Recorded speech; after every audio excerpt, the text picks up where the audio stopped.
ఇవాళ మార్కెట్ ఎట్లుందో నాకంటే బాగా మీకే తెలుసు. జై కేటీఆర్ అన్నాను నా చెవులను. ఎట్లుంది మార్కెట్ ఇప్పుడు? బాగుందా? మార్పు బాగుందా? మార్పు మంచిగా ఉందా అంటున్నా. ఏం చెప్పిండ్రు? మార్పు మార్పు మార్పు అని ఉదరగొట్టింది.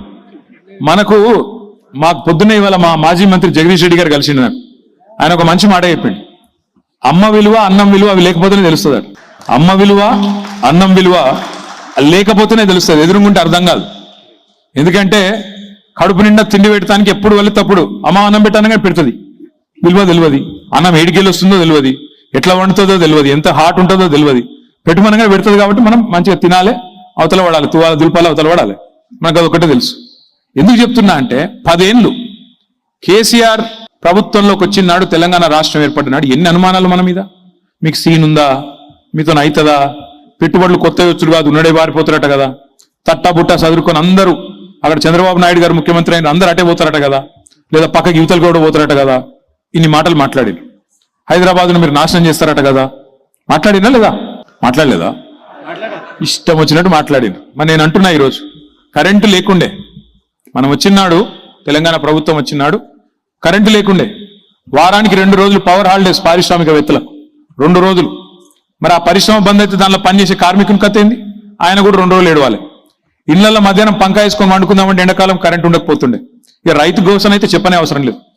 రైతుకు ఆయనకి ఎప్పుడు వ్యవసాయం చేయాలంటే అర్ధరాత్రి దొంగలు వచ్చే వ్యవసాయం కోసం బాయికాడికి పోయి కావల గాయాలి. ఎందుకు చెప్తున్నా ఈ మాట అంటే, ఇట్లాంటి పరిస్థితుల్లో ప్రారంభమైన ప్రయాణం కేసీఆర్ గారు ఇటుక మీద ఇటుక పేర్చినట్టు కరెంటు బాగా చేసి, సాగునీరు బాగా చేసి, శాంతి భద్రతలు పటిష్టంగా మెయింటైన్ చేసి, పరిశ్రమలను పెట్టుబడులను బ్రహ్మాండంగా తీసుకొచ్చి, ఇన్ని కలిస్తే ఇంత బ్రహ్మాండంగా ఇన్ని సమ్మేళనంగా అభివృద్ధి జరిగింది. రియల్ ఎస్టేట్ అనేది ఇక్కడ మన దగ్గర పెరిగే భూముల ధరలు అనేది చూమంతరణంగానే జరగలేదు.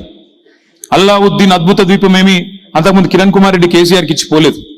కేసీఆర్ వచ్చిన తర్వాత సమగ్ర సమ్మిళిత సమీకృత అభివృద్ధిని ఆయన తీసుకొని వచ్చిండు.